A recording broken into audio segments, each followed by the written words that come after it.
Salut! Aujourd'hui nous allons parler de plantes qui fascinent les petits comme les grands, les plantes carnivores. Il en existe de plusieurs sortes. Certaines vivent bien sûr sous les tropiques, comme les Nepenthes, mais d'autres, comme les Sarracénies, sont capables de vivre dans des climats très froids et de supporter des températures de moins 15 degrés. Sachez qu'il en existe en France et que l'on en retrouve dans des milieux très particuliers que l'on appelle des tourbières. Ces tourbières, justement, parlons-en. Elles ont formé des sols très particuliers qui ont fait que ces plantes sont devenues carnivores. C'est donc la raison pour laquelle certaines plantes se sont mises à consommer des insectes. La tourbe s'est constituée d'une façon très particulière. Pour faire simple, il faut s'imaginer des lacs, plus ou moins grands, dans lesquels vont s'accumuler des débris végétaux. Ces débris végétaux se sont décomposés sous l'eau, c'est-à-dire sans oxygène, une décomposition incomplète, ce qui va provoquer la formation d'un sol très particulier, pauvre en azote. Or, l'azote est un élément indispensable pour la croissance des plantes. Et ces plantes ont dû s'adapter à ce manque et trouver une stratégie pour récupérer l'azote ailleurs. Elles ont créé de multiples pièges qui vont leur permettre de capturer des insectes, de les dissoudre à l'aide d'enzymes et donc du coup de récupérer l'azote contenu à l'intérieur. Une sacrée idée dans l'évolution du végétal.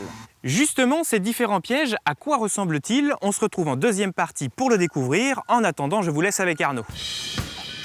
Nous revoici parmi les plantes carnivores. Je vais vous montrer, comme promis, les différents pièges qu'il existe parmi ces plantes mystérieuses.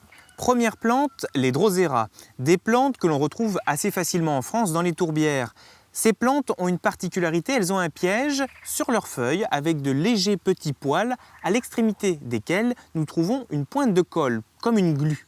Les insectes vont être attirés par une couleur ou une odeur particulière. Ils vont succomber à cette tentation, se coller sur ces multiples poils collants que contient la feuille s'enroulera autour d'eux et les insectes vont être dissous par des enzymes entre autres et des substances que contient cette plante. La plante pourra ainsi absorber les minéraux dont elle a besoin. Autre espèce qu'il est possible de rencontrer en France, les utriculaires, des plantes carnivores particulières puisqu'elles sont semi-aquatiques. Elles ont un feuillage de quelques millimètres et se parent d'élégantes petites fleurs.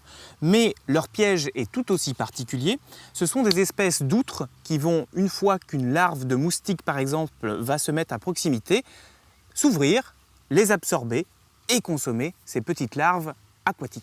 Autre espèce, les Sarracénies. Elles ont des feuilles particulières en forme de tube dans lequel nous allons retrouver un peu d'eau et surtout des enzymes, c'est-à-dire des substances et des bactéries qui vont les aider à digérer les insectes qui vont tomber à l'intérieur.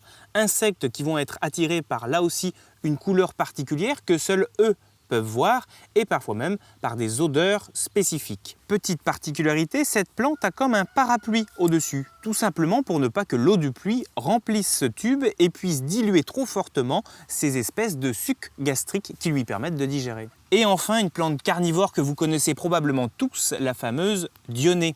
Ce piège qui ressemble à une mâchoire qui a la capacité de se refermer. Son piège donc en mâchoire est disposé à un endroit très particulier, à l'extrémité de la feuille, à l'extrémité de là où se passe la photosynthèse, là où la plante va pouvoir transformer ses minéraux en sucre complexe grâce à la photosynthèse. Sachez que ces pièges de dionée ne peuvent se refermer que 3 fois dans leur vie. Après, ils meurent. Voilà pourquoi il ne faut pas trop jouer avec. J'espère que ces plantes vous paraissent désormais moins mystérieuses. Je vous dis rendez-vous au prochain épisode. En attendant, n'oubliez pas, restez curieux.